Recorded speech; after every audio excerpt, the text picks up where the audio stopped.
예, 지난 주 중에는 가끔 제가 연락하는 후배 목사 하나 있는데 연락이 안 돼요. 연말부터. 그 왜 연락이 안 될까? 바쁜가? 이게 어저께 연락이 됐어요. 코로나에 걸렸었대요. 그러니까 죽다 살았다는 거예요. 기저질환도 있거든요.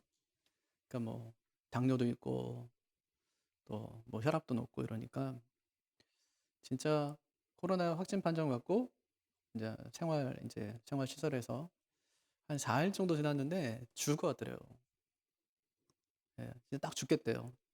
그래서 죽을 것 같으니까 병원에 데려가더래요. 그래서 병원에서 이제 치료받는데 코로나 주사 한 번 맞고 안 되고 또 맞고 안 되고 세 번째 맞으니까 조금 낫더래요. 그래서 이제 한 2주 정도를 그렇게 이제 지낸 거예요. 자기만 또 확진된 게 아니라 또 자기 아이까지 또 자기 때문에 감염이 된 거예요. 근데 자기도 어디서 걸렸는지 모르겠대요. 요즘에는 뭐 기자들이 뭐 활동을 많이 안 하기 때문에 늘 사무실에 있고 뭐 식당 가고 이 정도거든요. 그러니까 식당에서 걸렸는지 어디서 걸렸는지 모르겠는데 아무튼 그래서 뭐 죽다 살았대요. 예. 그러니까 참 우리가 조심한다고 해도 안 되는 게 있구나. 예, 참 쉽지 않은 일이구나. 예, 하는 생각이 들었어요. 그래서 이게 교회 문제가 딱 되잖아요. 목회자가 되니까 이제 교회 문제가 되죠.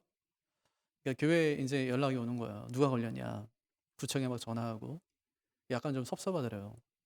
아니 우리 교회 식구가 걸렸는데 아니 쟤 걸렸으니까 쟤 때문에 나도 뭐 검사 받아야 되고 자가격리도 할 수 있고 그럼 내 직장 생활을 어떻게 이렇게 된다는 거예요. 그러니까 이게 삶하고 굉장히 밀접하게 연관이 되다 보니까 이게 사람들이 굉장히 긴장을 많이 하고 있구나. 예, 긴장을 많이 하고 있구나 하는 생각이 들었어요. 가정에서 예배하는 분들도 계시고 또 현장에서 예배하는 분들도 계시고 요즘은 일부 예배 때 많이 나오시더라고요. 예배 나오셔서 이제 함께 예배하고 이제 그렇게 예배하고 있는데 생활할 때 우리가 조금 더 조심해서 예, 하면 좋을 것 같다 싶은 생각이 들고요. 나 하나가 걸어 다니는 교회예요. 나 하나가 하나님의 영광을 드러내기도 하고 또 하나님의 영광을 드러내지 못하기도 하고 그렇게 살 수 있거든요. 항상 조심하면서 그렇게 살아가면 참 좋겠습니다. 예. 어저께 우리 지난주에 나눴던 말씀이 룻기, 예, 룻기 말씀을 이제 시작했는데 엘리멜렉이라는 사람이 있었다는 거예요. 그 사람의 이름의 뜻은 하나님 왕이시라는 거죠. 그에게는 한 아내가 있었어요. 나옴이라는 여인이죠. 기쁨이라는 뜻이에요. 두 자녀를 낳았습니다. 이제 기련과 말론이죠. 두 자녀를 낳았어요. 행복하게 잘 살았어요. 근데 문제는 뭐냐면 흉년이 든 거예요. 베들레헴 그 떡집이라는 뜻인데 그 떡집에 흉년이 들었어요. 흉년이 들었으면 어떻게 하면 돼요? 거기 머물면 되는 거예요. 흉년이 들었어도 하나님께서 조상들에게 주신 약속의 땅이기 때문에 머물러야 돼요. 근데 어떻게 했다는 거예요? 흉년을 피해서 여기 있는 재산 정리하고 모압 땅으로 이주했다는 거예요. 모압 땅으로 이주했어요. 이주했는데 흉년을 피해서 이주했더니 더 큰 흉년을 맞아요. 엘리멜렉이 죽어요. 가장이 죽었어요. 큰일이 난 거죠. 아직 아들들은 결혼도 안 한 상태인데 아버지가 죽은 거예요. 정착해서 이제 얼마 되지도 않았는데 이제 우리는 어떻게 살라고 이제 그렇게 된 것이죠. 근데 또 아버지가 돌아가시고 나서 두 아들이 결혼합니다. 큰아들은 오르바와 결혼을 하고 작은아들은 룻과 결혼을 해요. 결혼하자마자 또 두 아들이 죽어요. 아이도 낳지 않았는데. 그래서 며느리 둘하고 시어머니 혼자 남았다 이 얘기거든요. 예. 그러니까 우리가 인생을 살다 보면 우리 인생에도 흉년이 오는데 그때 어떻게 해야 되냐? 제가 두 가지 하자고 그랬어요. 첫째, 뭐 하자고요? 첫째, 인생이 흉년이 올 때 절대 그 자리를 피하자? 피하지 말자. 그럼 거기서 피하지 말고 뭐 하자고 그랬어요? 회개하고 자기 자신을 돌아보는 거예요. 예, 인생이 흉년이 올 때 우리 해야 될 일이 뭐냐? 회개하는 거예요. 또 하나는 자기 자신을 돌아보는 거예요. 두 번째가 있어요. 두 번째는 말씀의 자리로 나아가는 거예요. 누구처럼? 오늘 본문에 나오는 나오미처럼. 또 함께 갔던 루처럼. 흉년이 찾아올 때 그때 어떻게 해야 되냐? 말씀의 자리로 나아가는 것이다. 그렇게 이야기했어요. 이런 신앙의 원칙을 갖는 것이 굉장히 중요하다는 말이죠. 왜 신앙의 원칙을 갖는 것이 중요하냐? 오늘 말씀을 통해서 그거 살펴보려고 그래요. 첫 번째는 원칙이 있으면 바른 선택을 할 수 있기 때문에. 예. 원칙이 있으면 바른 선택을 할 수 있어요. 불의 전차라는 영화를 보셨나요? 원래 책으로 먼저 나왔었거든요. 그 책에 보면은 에릭 네, 어떤 뭐 신앙 전기죠. 신앙 전기예요. 영국의 달리기 선수인데 되게 잘해요. 나가는 데마다 1등이에요. 금메달 따오고. 1942년에 파리에서 올림픽이 열립니다. 그런데 100m 경주를 주일에 하는 거예요. 그때 엘리 리들이 자기는 뛰지 않겠다는 거예요. 왜냐? 자기는 주일에 뛰지 않는다는 거예요. 이런 원칙이 있었어요. 막 비난합니다, 사람들이. 금메달 하나가 얼마나 큰지 여러분 우리도 알잖아요. 거기다 육상에서 금메달 하나 따는 거는 뭐 굉장히 큰 거기 때문에 사람들이 막 비난했어요. 뭐 너만 뭐 교회 다니냐, 너만 뭐 하나님 믿냐 이러면서 막 이제 비난했어요. 근데 뛰지 않아요. 평일에 400m 달리기 시합에 나갔습니다. 자기 주정복도 아니에요. 근데 거기 가서 세계 신기록을 세우고 금메달을 딴 거예요. 올림픽 끝나고 나서 얼마든지 자기는 뭐 영예롭게 살아갈 수 있어요. 코치도 할 수 있고 감독도 할 수 있고 그 길로 이제 얼마든지 자기가 활동할 수 있지만 딱 거기서 그만둡니다. 24살의 나이에 중국으로 선교를 나가요. 지금도 중국은 복음의 불모지지만 지금부터 70년 전, 80년 전은 엄청났습니다. 또 그때 1942년이면은 막 제2차 세계전이 막 일어나면서 막 그럴 때였었어요. 그때는 뭐 중국도 일본이 많이 지배하고 막 그랬을 때 아닙니까? 일본의 수용소에 갇혀가지고 거기서 쓸쓸히 죽음을 맞이해요. 순교한 것이죠. 왜 그랬을까? 그렇게 살지 않아도 되는 사람이 왜 그런 길을 선택했을까? 그가 가진 신앙의 원칙 때문이었다. 이제 그런 것입니다. 나오미가요, 고향을 버리고 모압으로 가요. 왜 그랬을까? 신앙의 원칙이 없는 거예요. 어떤 원칙일까요? 약속의 땅은 절대로 버리지 않는다. 이런 원칙이에요. 하나님께서 허락하신 약속의 땅은 절대로 포기하지 않는다. 절대 누구한테 팔 수도 없다. 만약에 진짜 힘들고 어려워서 팔았다가도 빨리 회복해야 되는 것이 그것이 맞는 거예요. 그런데 조금 어려움이 찾아오자, 흉년이 찾아오자 그 원칙을 버리고 약속의 땅을 버려요. 이 원칙이 없으면 어떻게 될까요, 사람이? 자기 편한 방식대로 살아가요. 자기가 익숙한 방식대로 사람이 살아가게 된다. 이제 그런 말입니다. 가정에서 예배 드린 지가 벌써 2년 됐잖아요. 어떤 원칙을 가지고 예배하시는지 제가 한번 물어보고 싶어요. 시간에 대한 원칙은 어떠신지, 실시간으로 들으시는지, 아니면 나중에 그냥 들으시는지, 태도에 대한 원칙은 어떤지 모르겠어요. 무슨 예배할 때처럼 처음부터 끝까지 집중하면서 예배 드리는지, 아니면 중간중간 건너 뛰어가면서 자기가 듣고 싶은 거, 보고 싶은 것만 드리고 있는지, 마음가짐은 어떤지, 어떤 원칙을 세우고 계신지 제가 물어보고 싶어요. 원칙은요, 목사가 세우는 게 아니에요. 자기 스스로 세우는 겁니다. 왜냐하면 그래야 오래 가요. 누가 세워준 원칙은 오래 가질 않아요. 왜? 내 마음에 들지 않기 때문에. 기업도 마찬가지거든요. 기업에서도 원칙들을 세워요. 근데 원칙들을 세우는데 누가 세우냐면 사장이나 회장이 세우는 것이 아닙니다. 누가 세우냐면 직원들이 함께 세워가는 거예요. 아침에 출근은 몇 시에 하자, 일은 언제부터 언제까지 하자, 일을 할 때는 이런 태도로 이렇게 하자 하는 것들은 각자가 세우는 것입니다. 최근에 뉴스만 틀면 항상 나오는 게 아파트 붕괴 현장이에요. 한 16개나 되는 그 층이 한 번에 그냥 무너져 내렸어요. 왜 그러냐? 전문가들이 그 원인을 이야기할 때 양생을 다 하지 않았기 때문이래요. 양생을 잘하지 않은 거예요. 시멘트가 굳으면 그 다음에 이제 또 한 층을 올리고 다 굳으면 또 한 층을 올려야 되는데 공사를 급하게 했다는 겁니다. 5일 동안에 하나 올려야 될 것을 예를 들면 3일 만에 4일 만에 하나씩 올리고 이렇게 된 것이죠. 그러다 보니까 나중에는 공사가 부실하게 되고 나중에 건물이 무너지고 말았어요. 원칙을 지키지 않은 것이죠. 시멘트가 다 굳으면 그 다음에 한 층 올린다는 가장 기본적인 원칙이었어요. 이 원칙을 어기면 건물도 무너지는 거예요. 우리 인생은 어떨까요? 우리 인생도 원칙을 어기면 언제든지 무너질 수 있다는 것을 잘 보여주는 것입니다. 나오미가 이 모압으로 나온 지 10년 만에 깨달은 것이 있어요. 아무리 어려워도 신앙의 원칙을 가장 우선순위에 두고 판단해야 된다는 거예요. 어떤 일을 할 때 가장 우선순위, 가장 큰 원칙을 어디다 둬야 되냐? 이 신앙에 둬야 된다는 거예요. 하나님을 섬기는 그 신앙에 두어야 된다는 것입니다. 고향에서 소식이 들려오죠. 6절 보세요. 그 여인이 모압 지방에서 여호와께서 자기 백성들을 돌보시사 그들에게 양식을 주셨다 함을 듣고 그다음 어떻게 하죠? 이제 이에 두 며느리와 함께 일어나 모압 지방에서 돌아오려 하여. 예, 어떻게 했다는 거예요? 지금 자기 모압 지방에 있는데 10년 동안 남편 죽죠, 두 아들 죽죠, 며느리밖에 안 남았죠, 먹을 건 없죠, 이제 가장 다 탕진했죠. 돌아가야 되는데 지금 마치 어떤 소식이 들린 거예요? 하나님께서 그 유대 지방 베들레헴을 돌보셨다는 거예요. 예전에 있던 성경에서는 권고하사 그렇게 써 있어요. 권고하사.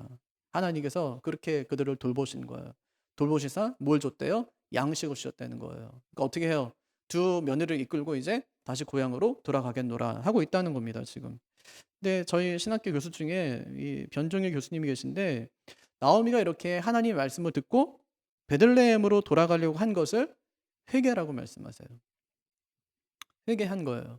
그러니까 하나님 말씀을 듣고 마음을 돌이킨 것이죠. 다시 하나님이 계신 곳으로 가자. 그것이 이제 회개라는 말입니다. 여기서 한 가지 깨닫게 되는 신앙의 원칙이 뭘까요? 잘못이 깨달아졌을 때 즉시 회개해야 된다는 거예요. 네, 맞아요. 그러니까 회개는 정말 빠르면 빠를수록 좋거든요. 그냥 빨리 회개하고 그 죄로부터 돌이키는 것이 중요합니다.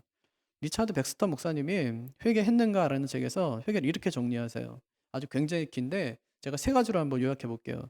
자신이 하나님 앞에서 영원히 죽을 수밖에 없는 죄인이라는 것을 자백하고, 이게 첫 번째예요. 뭐라고요? 내가 하나님 앞에서 죽을 수밖에 없는 죄인이라는 사실을 자백하는 거야. 네. 죄인이 자백할 수 있나요? 여러분, 만약에 여러분이 큰 죄를 졌어요. 그래서 지금 수사를 받게 됐어요. 그럼 여러분 자백할 거예요? 아니요. 자백하는 순간 어떻게 되죠? 그럼 범죄자가 돼서 그 형벌을 받아요. 판사가 물어요. 자백할 거예요? 아니요. 자백 못 해요. 절대 죄인이 할 수 없는 게 뭐냐면 자백하는 거예요. 절대 자백하지 않아요. 아무리 큰 죄를 지어서 자백하지 않아요. 변호인을 갖다 동원해 가지고 내가 살인죄를 지었어도 그럴 수밖에 없는 그 정황들을 갖다가 변호하지 절대 자백하지 않아요. 죄인은 절대 자백하지 않는 거예요. 근데 뭐라고 말씀하냐면 우리가 하나님 앞에서 얼마나 큰 죄인인가, 죽을 수밖에 없는 죄인임을 자백하는 거예요. 이게 첫 번째. 두 번째는 예수 십자가의 공로로 말미암은 용서의 은혜를 받아들이고, 첫째는 자백하는 거죠. 둘째는 용서의 은혜를 받아들이는 거예요. 누구로 말미암은? 예수 십자가의 공로로 말미암은 그 용서의 은혜를 받아들이고, 세 번째가 중요한데 주께로 달려가서 그의 품에 안기는 것이다. 예. 우리는 어디까지 잘하냐면 자백하잖아요. 예, 막 처음에 예수 만나고 나서 그때 막 회개 막 터져 나올 때는 막 자백하죠. 예, 그리고 내 용서받은 것 때문에 막 기뻐해요. 근데 세 번째는 안 해요.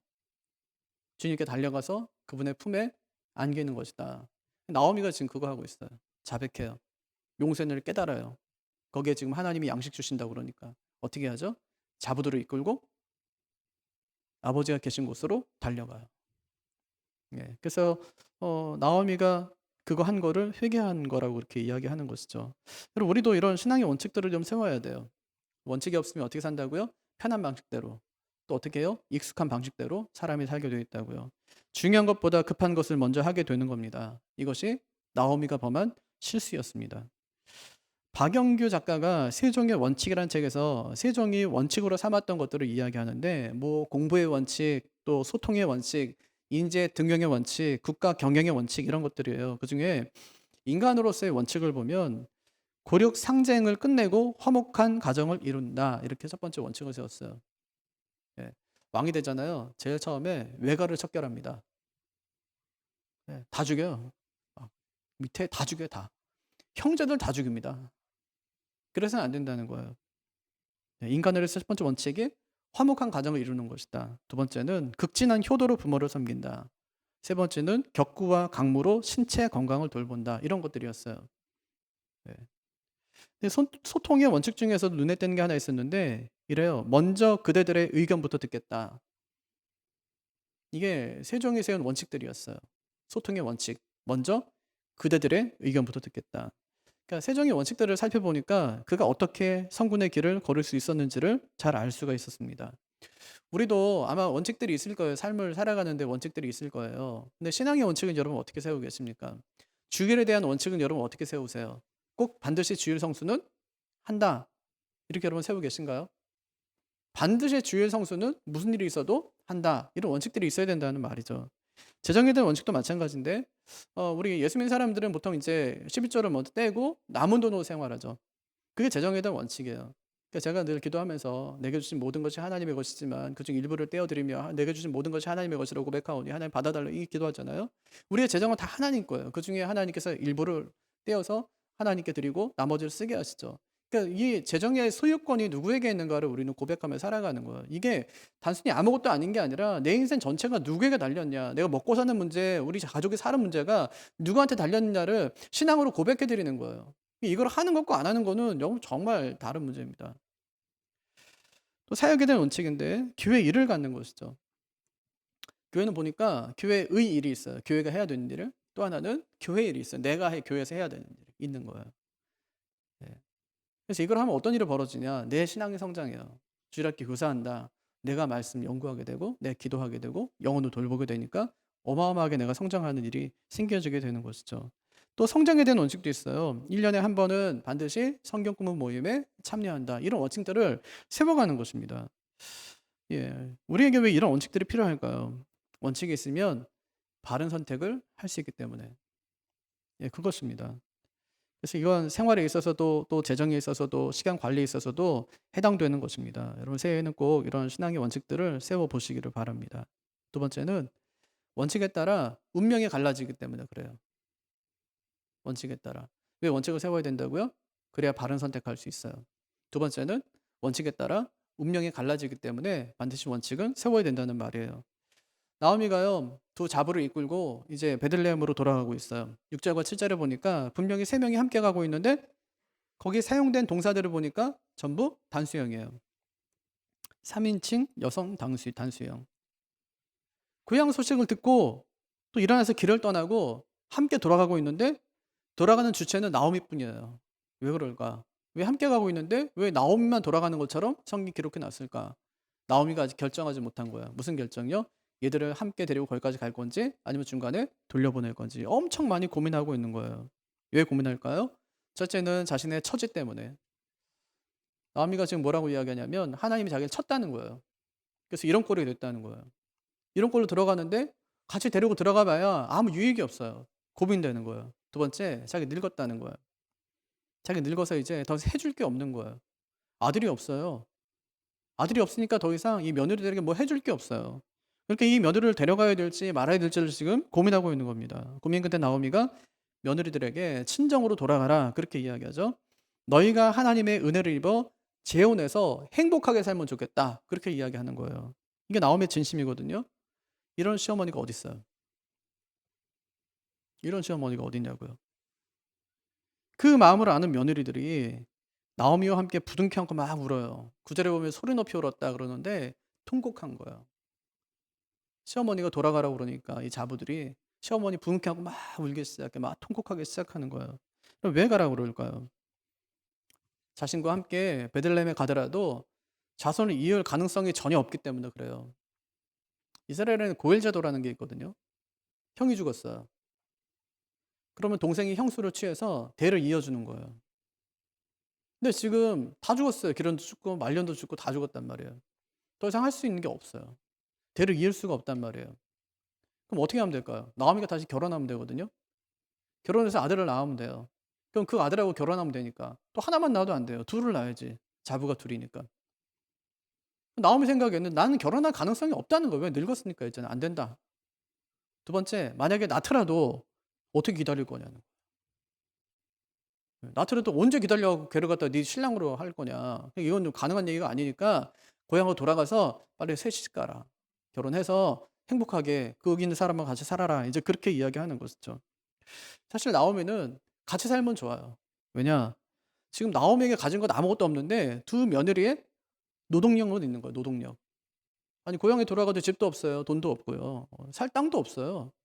근데 오히려 오직 있는 것이 뭐냐면 유일한 생계 수단이 그 두 며느리예요. 그런데 돌려보내요. 이게 뭘까요? 사랑. 진짜 어려울 때 베풀 수 있는 것이 그것이 사랑이죠. 진짜 사랑이죠. 예. 빵의 흉년은 견딜 수 있어요. 진짜 더 큰 흉년은 뭐냐면 사랑의 흉년이에요. 예. 그래서 잠언에 보면은 채소를 먹으며 서로 사랑하는 것이 사진 소를 먹으며 서로 미워하는 것보다 나으니라. 예. 훨씬 낫다는 거예요. 그러니까 채소를 먹으면 서로 사랑하는 것이 살찐 소 먹으면서 막 튼튼하고 막 기분 좋은데 서로 미워하는 것보다 훨씬 더 낫다. 그렇게 이야기하는 것이죠. 빵은 없어도 사랑이 넘치면 사는 거예요. 하지만 빵은 넘치는데 사랑이 없으면 사랑이 흉년이면 도저히 살아갈 수 없는 겁니다. 그러니까 나오미가 돌아가라고 하니까 이제 그냥 막 소리가 배에 또 오는 거예요. 왜 자꾸 울까요? 왜 말만 하면 울까요? 사랑하니까. 정말로 사랑해서 돌아가라고 하는 것이고 정말로 사랑해서 돌아가지 않겠다고 지금 하는 것입니다. 그러면 돌아가라는 그 어머니의 사랑 앞에 두 며느리는 어떻게 반응해야 될까요? 또 어떻게 선택해야 될까요? 그때 드러나는 것이 그들이 평소에 가지고 있었던 삶의 원칙이에요. 신앙의 원칙인 것이죠. 그들은 어떤 원칙에 따라서 자신들의 삶을 결정할까요? 이것이 오늘 말씀의 포인트예요. 먼저 오르반은 친정으로 돌아가요.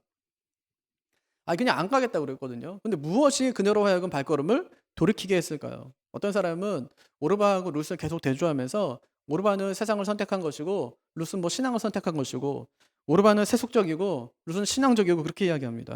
그러니까 오르반한테는 온갖 나쁜 것을 다 갖다 붙이고 룻한테는 좋은 것을 다 갖다 붙이는 거예요. 여러분 정말 그럴까요? 오르반은 진짜로 나쁜 여인일까요? 그렇지가 않아요. 참 인정이 많은 여인이었어요. 그러니까 늙은 시어머니를 따라서 한 번도 가보지 않은 그 낯선 베들레헴으로 지금 가던 중입니다.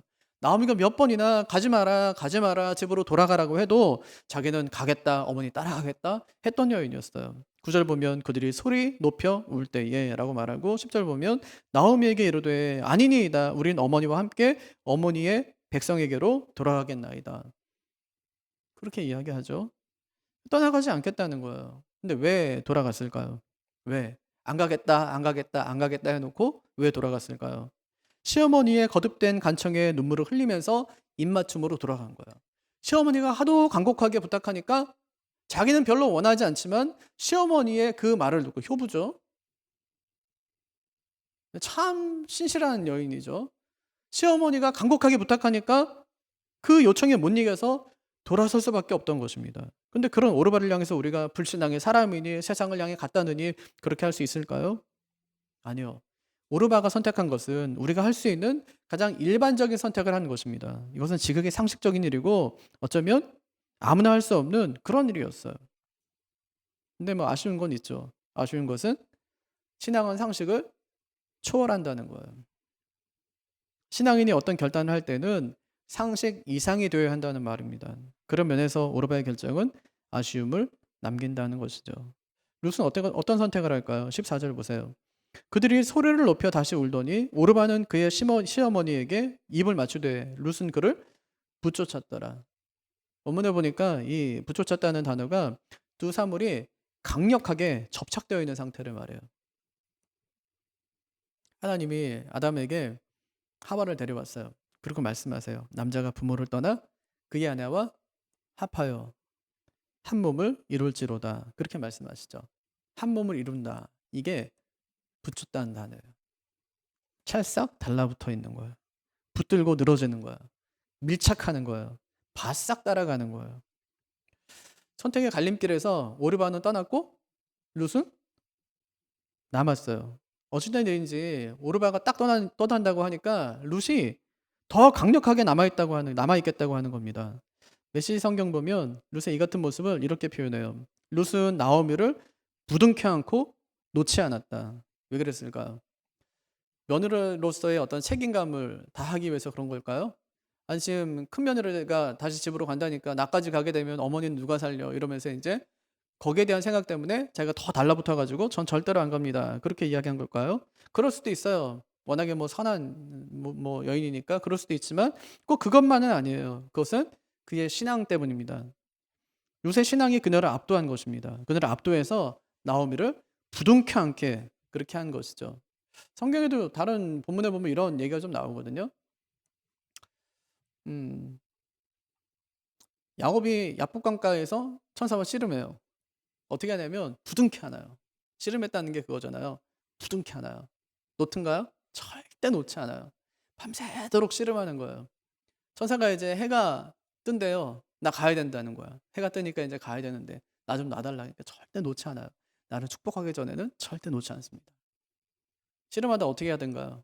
천사가 허벅지 관절을 부러뜨려요. 그런데도 붙잡아요. 계속 부둥켜 안고 붙잡고 놓질 않아요. 힘이 셌을까요? 아니 그때 야곱의 나이는 97 세예요. 할아버지. 근데 붙들어요. 그러니까 붙들면 붙들려 주는 분이 하나님이심을 거기서 잘 보여주는 것이죠. 룻이요, 어머니를 붙들어요. 어떤 힘이 있을까요? 아니, 전혀 힘이 없어요. 근데 붙들어요. 근데 어머니를 붙든 그 룻을 누가 붙드냐면 하나님께서 붙드세요. 룻이 어머니를 강력하게 붙드니까 어머니가 그곳으로 베들레헴으로 유다 땅으로 하나님이 계신 곳으로 언약의 땅으로 약속의 땅으로 가겠다고 하니까 하나님께 룻을 완전히 붙드시는 장면이 나타나고 있는 것이죠. 하나님께서 부둥켜 안고 그를 있는 겁니다. 그렇지 않고서 어떻게 하나님이 나를 치셨다고 하는 나오미를 따라서 그녀가 갈 수 있겠습니까? 완전 실패자고 절망뿐인 그녀를 어떻게 따라 나선다고 할 수 있겠습니까? 따라 나서면 하는 게 고생밖에 없어요. 이제 2장, 3장, 4장에서 보여주는 것이 룻이 거기서 잘 먹고 잘 살았다 이런 얘기든가요? 아니요. 나오미의 가정을, 나오미의 생계를 책임지기 위해서 밖에 나가서 진짜 험한 일을 했다는 얘기밖에 없어요. 위험한 일에 뛰어든 것입니다, 그녀가. 만약 여러분의 딸이 따라 나서겠다고 하면 여러분 어떻게 하실 건가요? 룻이 여러분의 딸인데, 그 시어머니 따라서 그 외국에 가겠다는 거예요. 다 팔고 아무것도 없고 진짜 가면 손가락질 받을 일밖에 없는데 거기 따라가겠다고 하면 여러분 어떻게 하실 거예요? 아마 도시락 싸들고 다니면서 말릴 겁니다. 그런데 왜 룻이 나오미를 따라 나서겠다고 그렇게 한 것일까요? 무엇이 그녀로 하여금 그 길을 선택하게 한 것일까요? 그녀가 가진 신앙의 원칙이었어요. 신앙의 원칙. 나오미가 오르바와 작별 인사를 했는데 룻이 끝까지 가겠다고 그래요. 그랬더니 나오미가 하는 말이 네 동서는 그의 백성과 그의 신들에게로 돌아가나니 너도 그의 동서를 따라 돌아가라. 이렇게 마지막으로 또 권면해요. 좋게 해석하면 룻을 위한 얘기지만 나쁘게 해석하면 불신앙적인 말이죠. 이방 땅에 가서 이방 남자 만나서 이방 신을 섬겨 이런 말이기 때문에 참 불신앙적인 말입니다. 근데 하나님께서는 이렇게 인간적이고 현실적이고 불신앙적인 나오미의 말을 통해서 누굴 시험하세요? 룻을 지금 시험하고 계신 거예요. 룻의 신앙을, 룻의 믿음을 시험하고 계십니다. 룻이 어떻게 반응할까요? 룻은 현실적인 조건이나 상황에 따라 판단하지 아니하고 자신이 가진 믿음의 원칙에 따라 행동해요. 16절과 17절 한번 보십시오. 룻이 이르되 내게 어머니를 떠나며 어머니를 따르지 말고 돌아가라. 강권하지 마소서. 어머니께서 가시는 곳에 나도 가고 어머니께서 머무시는 곳에 나도 머물겠나이다. 어머니의 백성이 나의 백성이 되고 어머니의 하나님이 나의 하나님이 되시리니 어머니께서 죽으시는 곳에서 나도 죽어 거기 묻힐 것이라. 만일 내가 죽는 일 외에 어머니를 떠나면 여호와께서 내게 벌을 내리시고 더 내리시기를 원하나이다 하는지라. 그렇게 말하죠. 엄청난 고백이에요. 그녀의 신앙이 아주 오롯이 담긴 그런 말씀이라고 할 수 있죠. 지금 그녀가 무슨 말을 하고 있는 겁니까? 나도 어머니 따라가서 아브라함이 받았던 그 복을 나도 받겠습니다. 이 말 하는 겁니다. 내가 왜 가냐고요? 아브라함이 받았던 그 복을 나도 받기 위해서 그곳에 갑니다. 그런 얘기하는 거예요. 창세기 12장에서 하나님께서 아브라함을 부르세요. 그 세 가지 약속하시고 가라고 그러세요. 그 약속이 뭐냐면 가면 내가 뭐 줄게? 땅 줄게. 둘째, 자손 많이 줄게. 셋째요, 복이 되게 할게. 이런 말씀을 하세요. 근데 실제로 갔더니 하나님께서 그렇게 하셨어요. 그걸 딱 붙은 거예요, 지금. 예, 나오미에게 그러는 겁니다. 아브라함이 약속의 땅에 가서 그 복을 받았듯이 나도 약속의 땅에 가서 그 복을 받기를 원합니다. 그러면서 하는 말이 어머니께서 가시는 곳에 나도 가고 어머니께서 머무시는 곳에서 나도 머물겠나이다. 이거는 땅에 대한 약속이죠. 땅에 대한 복. 예. 두 번째는 어머니의 백성이 나의 백성이 되고 요거는 자손에 대한 복. 세 번째는 복의 근원이 되는 거잖아요. 여긴 나오지 않지만 뒤에 가보면 룻이 보아스와 결혼해요. 그럼 누굴 낳죠? 오벳을 낳아요. 오벳을 낳을 때 사람들이 축하해 주면서 했던 말이 이거예요. 이 아이의 이름이 이스라엘 중에 유명하게 되기를 원한다. 그렇게 얘기하거든요. 이스라엘 중에 유명한 사람이 되기를 원한대요. 그럼 오벳이 정말로 유명한 사람이 됐을까요? 예, 진짜 유명한 사람이 돼요. 그러니까 누구를 낳는데요? 이새를 낳아요. 이새가 누군데요? 다윗의 아버지. 오벳은 이새를 낳고 이새는 다윗 왕을 낳으니라. 정말 유명한 사람이 되고 그를 통해 누가 오죠? 진짜 복의 근원이신 예수님께서 오시는 거예요. 어마어마한 일이 정말 이루어지는 것이죠. 룻이 왜 그토록 어머니를 따라가겠다고 한 걸까요? 자신도 아브라함의 언약에 편입되어서 아브라함이 받은 복을 나도 받겠다는 겁니다. 이런 신앙의 원칙이 그녀로 하여금 어머니를 떠나지 않게 했던 것입니다. 그래서 남편이 죽고 인생의 희망이 하나도 보이지 않는 상황에서도 피 한 방울 섞이지 않은 그 시어머니를 붙들고 약속의 땅에 들어가겠다고 결심하고 또 결심한 것입니다. 말씀을 정리하겠습니다. 여러분, 왜 신앙의 원칙을 갖는 것이 중요할까요? 첫째는 원칙이 있으면 바른 선택을 할 수 있기 때문이에요. 두 번째는 원칙에 따라 운명이 갈리기 때문이죠. 살다 보면 힘든 일을 만날 때가 있어요. 또 결정해야 되는 순간들이 또 찾아옵니다. 그때 기억할 것이 있어요. 아무리 상황이 어려워도 신앙의 원칙을 가장 앞에 두고 판단해야 된다는 것입니다. 신앙의 원칙을 잘 세우는 것이 그만큼 중요하다는 것이죠. 아무리 힘들어도 절대로 신앙을 저버리는 쪽으로 가서는 안 된다는 그 사실을 꼭 기억하시기를 바랍니다. 바른 신앙의 원칙들을 세우고 그 원칙 안에서 행동하고 또 결정하는 우리가 되기를 주님의 이름으로 축복합니다.